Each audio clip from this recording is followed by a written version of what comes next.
wants to share with us things that you may want to take back to your office and make some adjustments. I know we have. So, Mark, thank you so much. Come on up. I was talking to our senator just last week, and it's refreshing to hear someone that works as a state senator say that Mark Woodall is so well respected at the Capitol. He's someone that is conscientious as far as their time. He doesn't try to overburden them with meetings or steal their time away from their job. He's to the point. He gets them to the side and says, "Look, this is what we have," and he'll keep them posted. And so they really respect him, and he represents all of us very well. So please join me in welcoming Mark Woodall.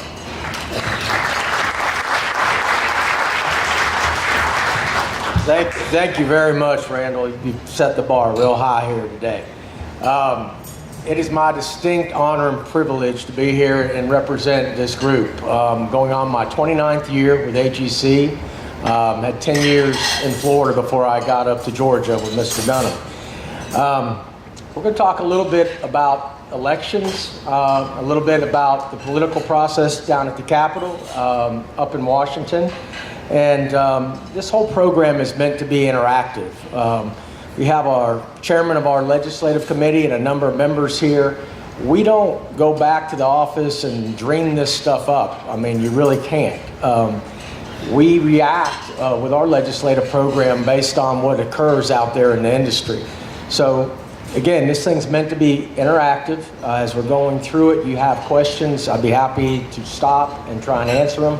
Any tough questions, I'll defer to Mr. Martin or Mr. Saraski, our learned counsel in the room. All right, the title of this program is The Good, Bad, and the Ugly. I've been using this one for a number of years. It just works. Every session pretty much has its own personality, and fortunately, most of the ideas that get thrown into play down there don't make it to the finish line, because it's probably a 10-to-1 ratio of bad ideas to good ideas. So we're going to go with this the good, the bad, and the ugly. Fortunately, we were able to accomplish some good legislation on behalf of the industry. There certainly was some bad legislation that got introduced and is still in play, and also there's some ugly. Before I get started, everyone in the audience, are we about ready to have the elections over and the general elections get here? I know. Rick and Heath, 2 months, how many days, how many hours till this is over? Hang in there, it's important, and we need to make sure that we get businessmen like Rick Allen in these seats. With that, I'm going to go ahead and get started. AGC is very fortunate, and we've been very successful both at the state level and the federal level because we subscribe to the golden rules of lobbying. And the first part of the golden rules, if you're not at the table when issues impacting your industry are being discussed, it's highly likely that you're going to end up on the menu. So we work real hard, both in season and off season, of getting at the table, offering our services as a resource on issues that impact the industry. The second part of this is make friends before you need them, because you're never more than a bill away from a crisis. You can have a bill that you've worked on all session, been engaged, know everything about it. It gets on the floor of the House or Senate and gets amended, and all of a sudden this bill that was a great piece of legislation becomes the end of the Western civilization, and now you've got to kill the bill or knock that amendment off. In the legislative process, I don't know if you've all been down there, I would encourage you to go sometime. Any given day when they're on the floor, there's 20 different first grade classes from all over the state and every other group down there to see the legislative process. It's loud, it's very unorganized, and when you're lobbying, you're having to pull someone off the floor, work the ropes, and in many cases, you have to deliver that message in 30-second sound bites. If you don't have a relationship with that party, it is extremely difficult to do that. So we work real hard on building that relationship, not only during session, but in the off season. And we do it by tying into contractor or member constituents in their district. So we work real hard at this at the federal and state level. Lastly, but not least, PACs. Our federal and state PACs are ways for us to support people who who support us in our industry. And if you haven't done so, I would encourage you to support both our federal PAC and our state PAC. That's how we support pro-business, pro-construction candidates. We'll go over the congressional numbers a little bit here in Congress. Current makeup of Congress, the Democrats control the Senate, with 53 Democrats, 45 Republicans, 2 independents that caucus with the Democrats.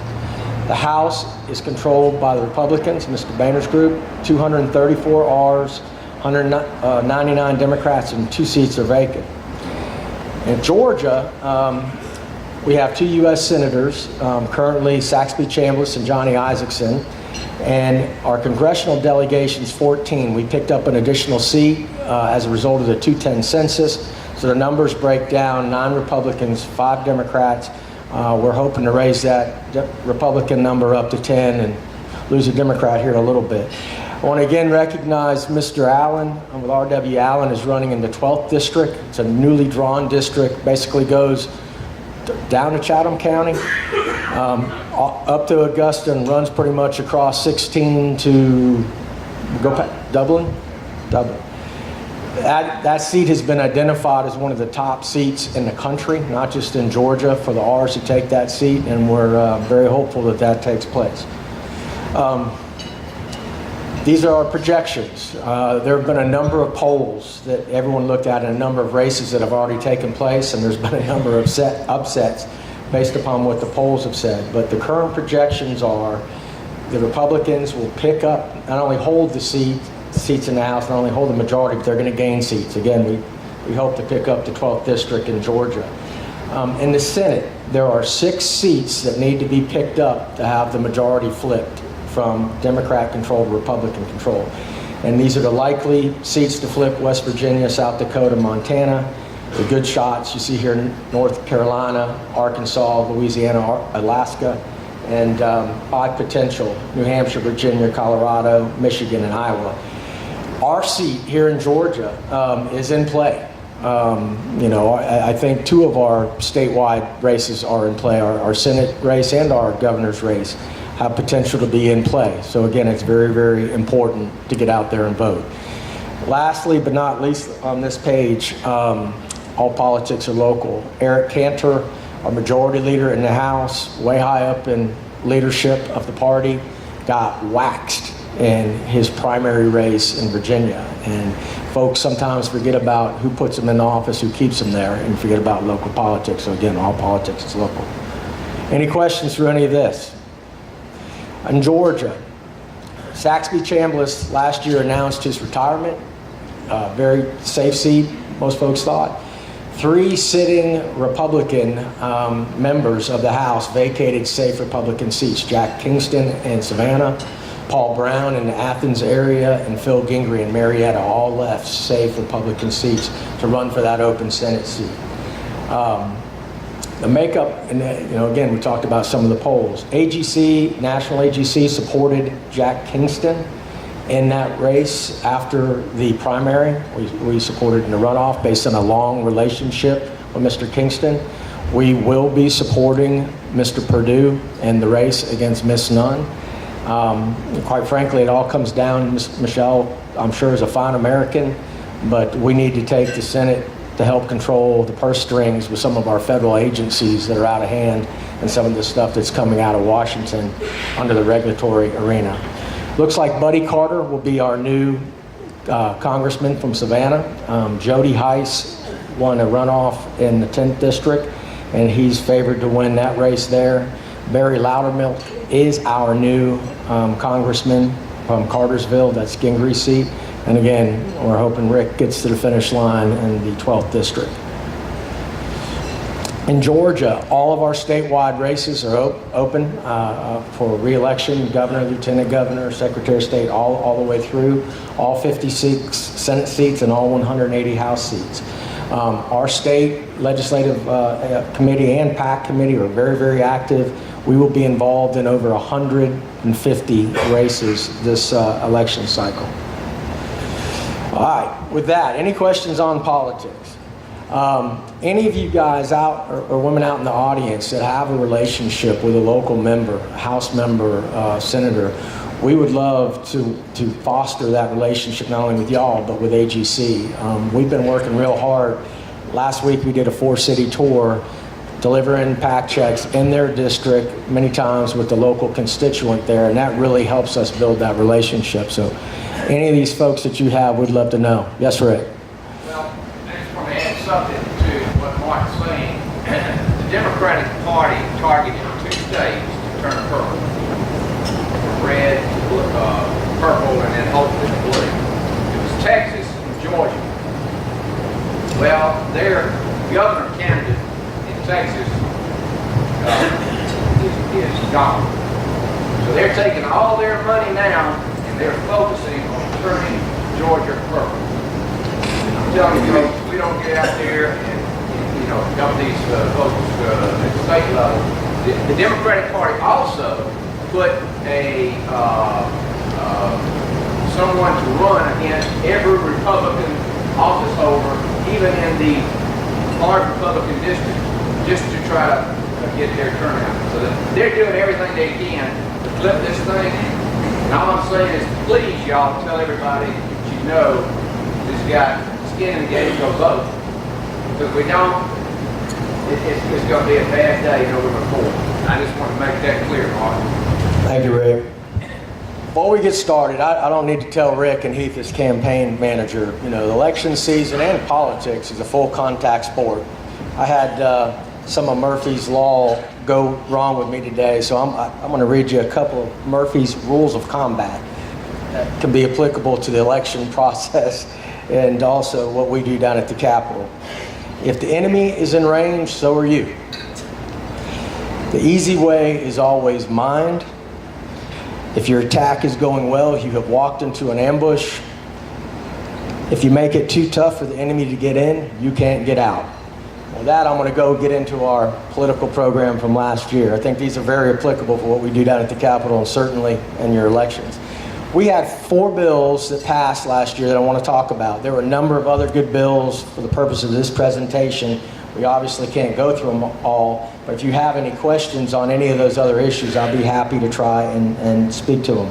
Senate Bill 305 that deals with fire marshal plan review and inspection. Senate Bill 117, call before you dig law. House Bill 697, basically expanding Hope Scholarship opportunities again in Georgia. And House Bill 176, the Mobile Broadband Infrastructure Act. How many of y'all in the audience, contractors in particular, have submitted plans and specifications to the state or fire marshal representative, had them reviewed, had them approved, and you're out there constructing those approved plans per that approval, only to have an inspector come very late at the process, 80% completion or final completion, and make you change something that had already been approved? How many folks in the audience have had that? This bill was the most fun I've had working on legislation in a long time. Lindsey Tippins is a pipeline contractor from Marietta, and evidently ran into this situation with his church. And so he had a personal interest in addressing it, and he reached out to AGC for some help. So you guys ever run into this problem? I say, yeah, quite a bit. So again, that resource out there to that member who reached out to us. We told him we'd love to work on the issue. We'd have a couple of conditions. Is that, at the end of the day, we believe our projects need to be designed and built per code requirements. But if we've got a local fire inspector out there that's making you jump through additional hoops and not justifying the reason why, we think that certainly should be addressed. So we were able to sit down with our insurance commissioner, Ralph Hudgens, who has purview over fire, and sit down with our state fire marshal and craft a very simple, common sense bill that's going to have real impacts for the industry. The bottom line, what it says is if you do submit your plans for approval, they are approved, and you construct per the approved plans, in order for them to make you change something in the field, they've got to substantiate it in writing. If someone gives you a ticket on the road for speeding or something, they can tell you why you're getting the ticket. That bill passed every subcommittee, full committee, and on both bodies, House and Senate, without a negative vote. So it was a lot of fun, common sense legislation you would think should already be the law, but hopefully it has a real impact in the industry. We've already been involved in 3 districts where the folks were trying to make folks make changes, and we called the state fire marshal and got it worked out. So if you run into any problems, let us know. Any questions on this one? Senate Bill 117. We are part of a larger group, an advisory committee that deals with the call before you dig law. It's got excavators, contractors, it's got the utilities, locators, local government, everyone that's involved in the process, all the warring factions. And we get together every couple of years and look at what changes need to occur in our law. Evidently, the federal government's coming down with new pipeline safety standards, so we needed to look at changing our law at the state level. Unless you're really into, particular aspects and calling before you dig, these meetings can be very tough.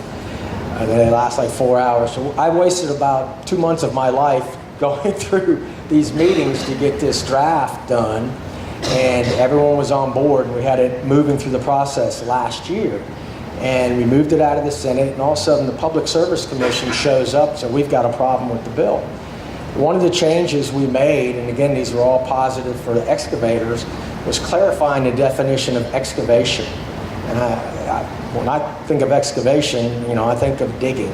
If you go look in the dictionary, it'll say something subsurface. But our prior law basically required this law to kick in place for any change in elevation. So when we went with the new definition that followed the federal standard, Public Service Commission had a problem because they were losing some scope. They were losing some of their purview for action. So we had to stand down, wait a year, because the Public Service Commission got on the utilities to back off. And this last year we came forward, even with PSC being opposed to it originally, and got this passed. It's a great piece of legislation, more clarity for the contractors. We got additional representation on the advisory committee. It was kind of fun to poke the PSC in the eye a little bit. Any questions on this one? All right, House Bill 697. A couple of years ago, because our tax revenues and all the stuff coming to the state were way down, our Hope Scholarship program was in trouble, being solvent. So some changes were made to shore up the deal down at the Capitol, to continue to make sure that Hope Scholarship was a viable program. One of the things they did was raise the GPA requirements for participation. The technical schools lost an unbelievable percentage of students, new students coming in, and existing students. And I want to say the percentage, 30 or 40%. This bill basically dropped the percentage, the GPA requirements for participation, particularly looking at what it's done for technical schools. The entire business community, AGC in particular, thinks this is a great bill, again, in addressing our skilled workforce needs. And, technical schools and technical education is absolutely a viable opportunity. Persons having to go to a four-year institution. And again, hope again it will begin to help our addressing our skilled workforce needs. So again, another good piece of legislation. You guys aren't asking questions on the good ones. I hope you're not just saving it for the bad ones that are coming in. 176, another pro-business bill. The utilities, the telecommunication utilities, sometimes have some problems, particularly in Metro Atlanta, with expanding their broadband and infrastructure. Unreasonable fees, processes that keep continuing to change. And what this bill basically did was quantify and clarify what fees can be charged and delineate the process, not allowing folks to keep moving the goal line. Again, this one was passed and signed into law by the governor. All right, I'm going to talk about the bad. A couple of these issues are brand new. One of these at least has been out there for a couple of years. PITS, East Boston, federal regulatory overreach. On PITS, we've been talking to you guys about this at least for 2, maybe 3 years.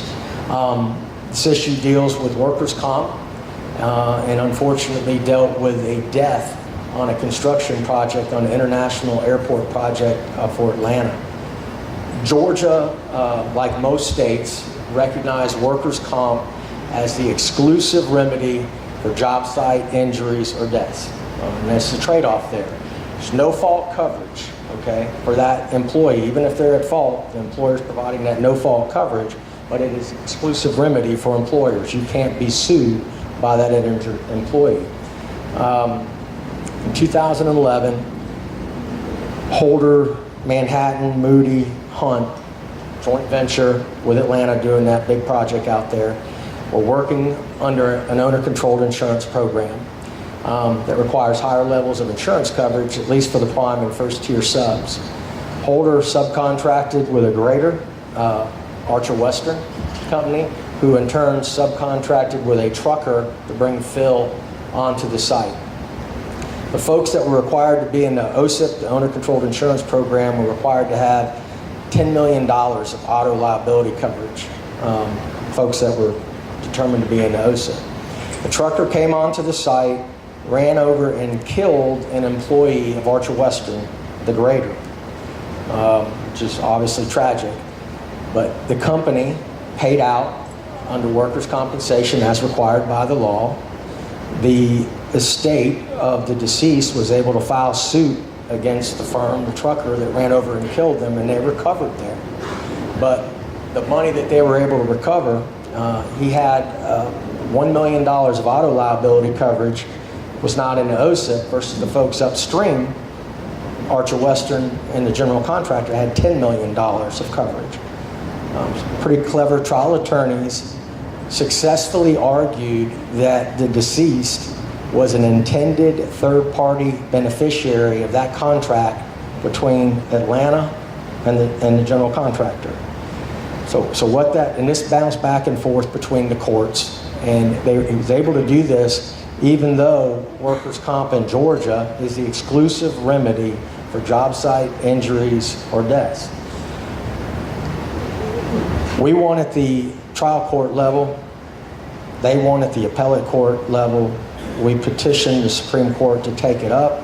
A couple of our law firm members put together an amicus brief. We had like 20, 30 folks signed on. The Supreme Court took it up, said you need to send it back to the appellate court, said you need to look at these issues, particularly workers' comp exclusive remedy. The Georgia Court of Appeals took it up again and came up with the same decision. And then when we petitioned the Supreme Court to take it up a second time, they did not. So we now have case law in Georgia that basically questions whether or not workers' comp is the exclusive remedy for job site injuries or deaths. You know, almost every contract that you sign at the prime level or subcontract level requires a duty to provide a safe workplace. So anytime someone's injured, this whole thing is thrown into question. So this issue will be our legislative committee's first, second, and third most important issue to address. We got some information over the weekend that evidently Florida has very recently determined that their exclusive remedy provisions are unconstitutional. This is just a very recent court decision in Florida. So, you know, the whole trade-off, again, it's no fault coverage for that exclusive remedy. So all this is in play. This next session ought to be real interesting where it goes. Any question there? I know it's a technical deal, it's a technical issue, but it could be devastating for the business community. All right, I need some help on this one. House Bill 802. Our East Bloss Educational Special Purpose Local Option Sales Tax Program in Georgia has been one of the most successful programs in the state. 90-some-odd% passage rate over the number of years it's been in play. Our current SPLOST program requires that proceeds that come in from that 1 penny tax are dedicated to capital construction costs that are designated in that referendum in that district. House Bill 802, as crafted, would have allowed up to 50% of those proceeds that come in to be spent on maintenance and operational cost. And operational costs are defined in this bill as ongoing salary burden for certain positions, art teachers, guidance counselors, and things of that nature. The bill moved out of the House Education Committee, and quite frankly, had it not been an election year, I think it would have passed out of the House and maybe the Senate. But, you know, it's a very difficult issue for us to engage. Obviously, we build schools, and we benefit from building schools. But in testimony, what we heard from a lot of districts, school districts, some are in favor of this bill, some are not. is their needs have changed. Some districts are built out. Some districts have built schools that they're actually selling because they're not using. Other districts, there have been Taj Mahals designed and built, certainly above and beyond what a lot of folks would say is appropriate cost for a school. So how do we engage in this debate? Because at the end of the day, if we're opposed to this, the individual taxpayers are being told what they're voting on to tax themselves, and the individual voter makes that decision. Am I agreeing to tax myself or not? And, quite frankly, when we were discussing this as a legislative committee, I really did not have any good arguments to counter this proposal. We're going to work hard. I can guarantee you we'll be at the table when these discussions are held again, but we really need to work on our message, other than we're going to be cutting into the volume of our school builder members. So any thoughts or help on this one? This one's coming back for sure. EPA overreach. We talked a little bit about the importance of the Republicans taking the Senate. There's pretty much gridlock in Washington as far as the legislative process. The Republicans control the House. Democrats control the Senate. Obviously, the White House is controlled by President Obama. So what he is unable to achieve legislatively, we've seen a lot being done by executive order or through the regulatory arena. This is a brand new one that's really scary. Aaron, I may ask you about what EPD is doing with this, because I know we're looking at it at the state level. But we have a pretty successful state program, Environmental Protection Division, as opposed at Georgia, versus it being run by federal EPA. And we've, over the years, actually knocked heads with the environmentalists and have a pretty decent working relationship with our stormwater permit and some other things. Our definition, we operate as a state issuing authority, so we don't have to get our permits from the federal government. We get it from Georgia EPD. This definition, this new definition that EPA is proposing of waters of the U.S. would tremendously expand those bodies of water that are now governed under federal jurisdiction, not state jurisdiction. Everyone knows what a ditch is. I mean, every city, county, particularly in rural areas, road has that conveyance next to that highway to move water off the road for safety purposes, and it's just to move the water. It's a conveyance. Under this definition, that ditch just became a U.S. water with regard to permitting, buffer zones, and everything else. So not streams that, are intermittent that may not have water in them or something during drought conditions, but a ditch that only has water in it when it's raining or right after it rains. It's used as a conveyance to move that water, would now be covered under this definition. So something to be aware of. And again, if we can control the purse strings based on the legislative process in the House and Senate, they can defund maybe some of these agencies that are going a little crazy. All right. These bills are ugly not because of their content, but kind of because of the process. Sometimes people work a lot of hours, a lot of effort getting something done, and you get right to almost the finish line and it doesn't happen. And that's kind of the case with these three bills we're going to talk about. Senate Bill 255 and Senate Bill 374 were two public-private partnerships bills. AGC nationally, AGC in Georgia absolutely support.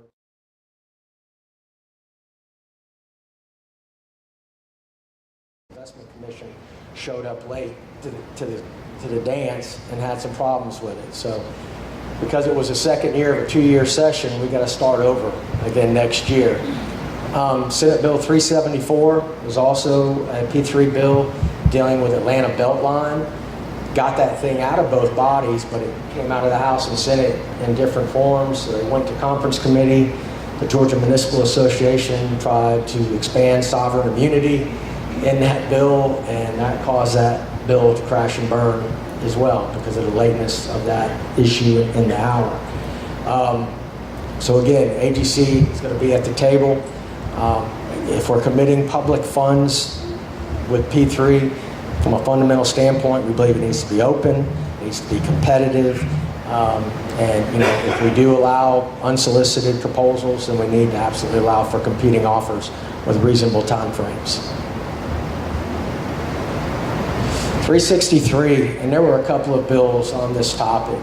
Don't need to tell y'all about how many failures there were, bank failures in Georgia, and how many construction loans were wiped out across the state. What this bill attempts to do is address the issue where folks, particularly early on in the process, your graders, folks, your pipeline folks, they're putting product and material, labor onto this approved piece of real estate. That loan starts going in a downward spiral, and sometime during that process, the lending institution makes a decision to cut off the spigot, stop the funding, and they foreclose on that lien. When the bank forecloses on the lien, all those liens that have been filed get wiped out. So what the bill's attempting to do, and we want to be engaged in this discussion, at some point, the bank makes a decision to say, this guy's pulled it up in the past, but he's not going to pull this thing up out of this dive. We're going to cut off the spigot. Is providing some type of notice to the people that are out there, providing product, providing the labor, to know when that happens, so they don't continue to add all that labor, all that material, and they've got zero chance of recouping it because that thing is going to be foreclosed on, wiping out the liens. And so it's a complicated issue. The banks obviously hate it. Got pretty contentious last year, but we're talking to the banks. We're going to continue to work with the utility contractors and the highway guys and the banks, see if we can come up with a reasonable solution to this issue. It's probably not as bad as it was last couple of years, but it's not going away. Mr. Dunham has a favorite saying around the office, don't worry about the mule, just load the wagon. It's one of my favorite photos on that line. We're already loaded and we hadn't even got started. We got some big issues that we're going to have to get our arms around. The one obviously is most important to us is the Pitts decision. Another tie-in I didn't talk about with workers' comp. We're going to take a look. We're currently right now doing a 50-state survey with our other AGC chapters and getting laws on how they handle their exceptions from workers' comp requirements. A lot of abuse out there. Companies probably should be paying for workers' comp. They should be paying payroll taxes, everything else. So we're looking at this issue, talking to a lot of folks, obviously the folks upstairs that are experts on the topic, but that one's going to be in play as well. Obviously P3's in play, East Blast. That one scares me probably more than any of the ones up here because I think we got a lousy argument. So anyone that has any good suggestions, I'd love to know what they are. And then the contractor lien rights when there's a lender foreclosure.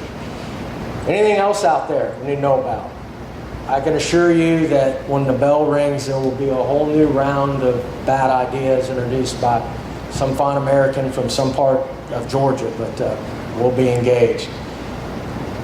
Lastly, love this slide. It's a real live place. You guys can order a paddle online for $12.50. You've all been on this creek. You're on it pretty much on a daily basis in your businesses. AGC likes to think as ourselves as your paddle store as you navigate the stuff you need to navigate on a daily basis. Thank you for the opportunity. It's my distinct pleasure to represent y'all.